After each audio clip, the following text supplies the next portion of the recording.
Hello super friends and welcome to DC TV Talk, and in today's episode we are going to be breaking down and reviewing the Supergirl Season 4 premiere entitled American Alien, so let's dive in. And before we jump into the review, I'd just like to remind you guys of my DC TV podcast, which is called Honor Thy Podcast. We do it weekly where we discuss everything Arrowverse, and now that the shows are starting to come back, we are going to be diving back into our old review format, where we are going to review all of the episodes of the week. So if you are interested in that, be sure to follow the link in the description down below to the podcast channel, and make sure you subscribe so you don't miss any of our content. So yes, Supergirl is officially back. It is now returned for Season 4. Obviously we've got The Flash returning last week, we've got Supergirl returning this week, we've got Arrow returning tonight, and then we've got Legends of Tomorrow returning next week, which will complete the DC TV roundup. And we are now back for Supergirl in Season 4. Now, just to give you a bit of a catch-up, I was not the most positive on last season of Supergirl. I'd found the first 9 episodes to be fairly solid, but then it completely just cut the legs off the entire season because the rest of the season I found to be incredibly dull and boring. So I didn't really know what to expect going into Season 4. The trailer that we got at Comic-Con didn't really give us anything, and then the trailer we got for this episode was kind of cool, but again, nothing particularly too exciting, so I didn't really know what to expect. But let's get into my thoughts on American Alien. The opening of this episode was really strange. We see Kara going around to all these different places around the world, saving people, and I just question why. Like, why is this happening? Like, Kara is based in National City in the US. Why is she in Kaznia? Why is she in all these other places around the world? I don't remember all of them off the top of my head. Kaznia is the one that stands out to me. But why is she going around to all these other places? It was just a really weird opening. We then see Alex, who is of course now the leader and the head of the DEO in the replacement of J'onn J'onzz, and we see her training a load of what I assume are just, new recruits and soldiers and things like that. And Alex is easily one of my favourite things about this episode. I think Alex has been a real step up of a character, especially since Season 2. She's been a very strong member of this cast, and I think here this proves it even more. She's rocking an awesome new haircut, which looks fantastic on Chyler Leigh. But she's also just really badass. I mean, Alex has always been a badass, but just seeing her kind of, take the charge with the DEO and just really giving it to all these different, recruits and things like that was a really good thing to see. Alex is a really strong character, and if she continues like this, I'm sure she'll continue to be a great character in Season 4. We then cut to what is like what I'm going to call Aliens Anonymous. It's kind of like, a group talk therapy session for aliens. And we see them talking about how there seems to be this rise in alien segregation and, alien kind of hate. So we see all that being discussed. And this is kind of a setup for John's story, but I'll get onto that in a sec. But then we see it leading into a member of this group being attacked by 2 new villains for this season, Mercy and Otis Graves. Now, in regards to Mercy and Otis Graves, I don't quite know how to feel about them just yet. Mercy seems okay, but Otis seems way too over the top. He seems incredibly cheesy and incredibly cartoonish, and I don't really like him at all. And then Mercy is okay, but I think I need to see a bit more of her to actually, make a full opinion. Obviously, these are Superman villains, and they even reference in this episode that they used to work for Lex. So it's interesting, but I don't really think I'm going to be a big fan of these guys going forward.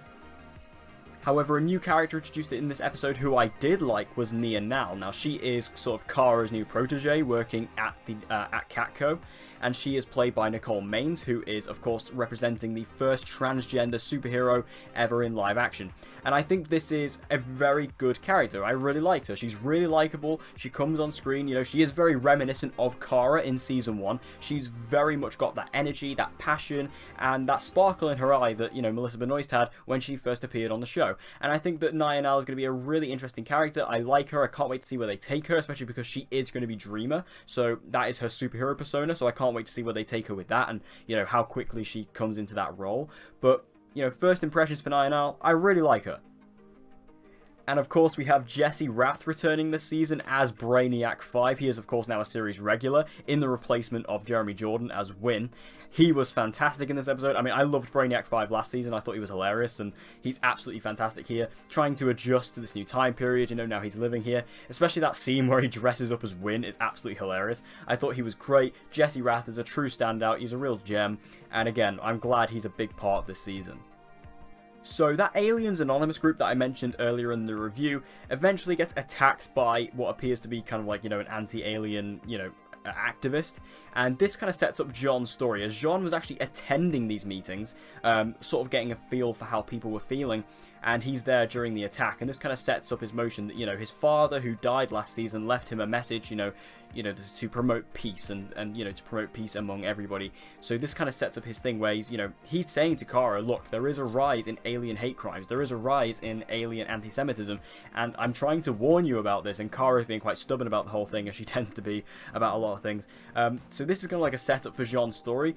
I'm not quite sure if I like where they're taking Jean this season. I thought it was interesting at first when they first announced it in Comic-Con and things like that, but you know, seeing it now in the episode itself, I don't quite know if this is the direction I want to take a character like Jean, who is easily one of the strongest parts of the show. So I think they're going to have to tread lightly when it comes to this storyline. We actually got Lillian Luthor returning in this episode. We got to see a couple of scenes with Lena actually interacting with her mother in prison. I thought that was really interesting. I didn't know she was in this episode, so that was quite nice to see. And the dynamic between Lena and Lillian is always entertaining. And I actually quite like the fact that obviously Lena was actually getting her to confess about all these things. We actually get a reference to Bruno Mannheim, who's a big Superman villain. And we actually get to hear her basically getting evidence on Bruno Mannheim, which she then gives to the government in order to help out James. And I'll get onto that in a sec. But I thought that was really good the way she played her, you know, very Lena in that sense. And it was nice just to see those two characters interact, because she hasn't really been a big part of the show since season 2. So it was nice to see her come back. So we then move on to the big action sequence for the episode, which is in Camp David, and we see that the President of the US, played by Linda Carter, of course, is holding a big alien, you know, so it's like the 2-year anniversary of the alien, you know, sort of act that she put together a couple of years back, and it is attacked by Mercy and Otis Graves. Now, this action sequence was fine. I mean, I did quite like Alex, again, being so involved. But again, this really devolved into why I'm not liking the Graves siblings so far, because they escape and the dialogue was horrendous. And, you know, obviously I think we're going to have to wait and see what the motivation is behind these characters, like why they are doing what they're doing.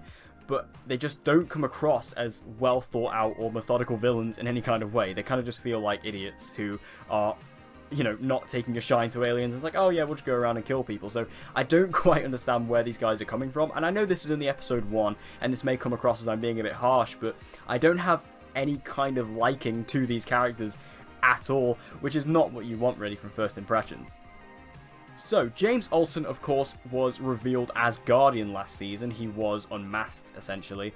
And one thing that I was actually most excited about going into this season was actually seeing what they were going to do with James this season and how they were going to deal with him, and the fact that he is now a vigilante who people know his identity. Obviously, Arrow is going to be doing a similar thing with Oliver Queen, but now they're doing it on Supergirl with James. And it is slightly different. Obviously, Oliver's in prison, James is still out. And due to basically Lena getting that information on Bruno Mannheim, she gave that to the DA as leverage, and she was able to basically wipe all crimes that James has done as a vigilante. So he was not actually indicted, which was good, but then this is followed up by saying, you know, while everything he's done in the past has been cleared up, anything he does in the future will be a crime. So if he continues to go out as Guardian, you know, he will be basically on a arrest warrant. So that is interesting. Now, I say it's interesting because it is in concept. Whether they actually do anything with this storyline is a different question entirely, because James is obviously a very underutilized, very underused character in Supergirl. He always has been. I've always felt really bad for Mehcad Brooks, who I think is a lovely, lovely man and such a good actor, that he is completely underserved in this show. So, you know, I really am hoping that they do something with this, because this is interesting. Like, this is actually something cool to actually, you know, show maybe James being a vigilante while, you know, still continuing to be Guardian, while maybe the police are hunting him. That's a cool storyline to give James. That's actually something interesting. So I'm telling you, writers, do not push James aside this season. Show us this story. Show us the effects, because if you don't, what was the point? This then leads into a breaking news story where we see that during the Camp David attack, the president was actually shot, and caught on security footage, we actually see the president switch to her alien face very briefly. Obviously, we know that the president is an alien, and this is then revealed to the world. So now the world knows that the president of the United States is an alien. How we'll see how this unfolds. Obviously, this is just going to add more fuel to the fire when it comes to the alien anti-Semitism. So we're going to have to see how that plays out, but I'm sure this is going to be a fairly interesting storyline that will, again, just spark the fire even more. And the final scene, we get to see the basically the head of that Aliens Anonymous group. She was actually kidnapped by Mercy and Otis Graves, and was actually being interrogated by Agent Liberty, who is of course a new character this season. Now, Agent Liberty is probably the thing I am most excited about this season because Sam Witwer is playing him and he's fantastic. And he seems really cool. Again, I really like his costume. The colours are still a bit off for me. I mentioned that in the trailer breakdown. I'm not really a big fan of the colour scheme, but I still like the suit overall, and I really like him. Obviously, I love Sam Witwer. He's a fantastic actor, so I can't wait to see what he brings to the table. So it is really cool that we finally got a little bit of a tease of Agent Liberty. I can't wait to see what they do with him. I really am excited to see where they go with him, so that's really cool. I'm excited. Overall, though, not a great start for Supergirl. I was not absolutely pleased with this episode. I think a lot of it was quite annoying. I think a lot of it was quite frustrating. This didn't really feel like a premiere. This kind of felt like just a carry-on from where we already were, which is strange. I'm not really psyched about Supergirl and where it's going. I really wanted this episode to get me enthused and hyped about Supergirl again, especially because Season 3 left me so devoured of the entire thing. I really want this season and this episode to go, right, let's get back into it, let's do this. And it just didn't do that for me. I don't really know how other people are reacting to this. It seems like most people are having a negative stance on this episode as well, and that's a shame. I just feel like Supergirl keeps repeating the same mistakes. It's just doing bad storylines, sidelining the interesting characters, and just constantly shoving down your throat the political dialogue that you don't care about when you're watching a superhero show. Like, there was an entire scene in this about how fashion, you know, it kind of expresses how you are and tells a story about a person. And while, you know, there is a message within that, it was so heavy-handed, it just felt really forced and annoying, to the point where I was just like, oh, just shut up, like, just move on. You've made your point, let's go. So there were a lot of moments like that, and I feel like Supergirl is still making the same mistakes. And obviously, I'm still going to continue watching this season, I'm going to keep reviewing it every single week, but I just need to I need something to get me excited about this season. And, you know, a couple of things like Agent Liberty and the character of Naya are not going to do that for me. I need something substantial, and this episode didn't give it to me. But what did you guys think about American Alien? Tell me all your thoughts about the Supergirl Season 4 premiere in the comment section down below. Did you like it? Did you hate it? What did you think about it? Tell me everything you thought in the comment section down below. So, thank you guys for watching this video. I hope you enjoyed it. If you did, please give it a like. It will help me out a lot. And share this video with anyone and everyone you know who loves DC TV and get them to join the community. And as always, guys, please subscribe for all of your latest content on Supergirl, The Flash, Legends of Tomorrow, and Arrow. And with all that said, guys, I hope to see you again in my next video.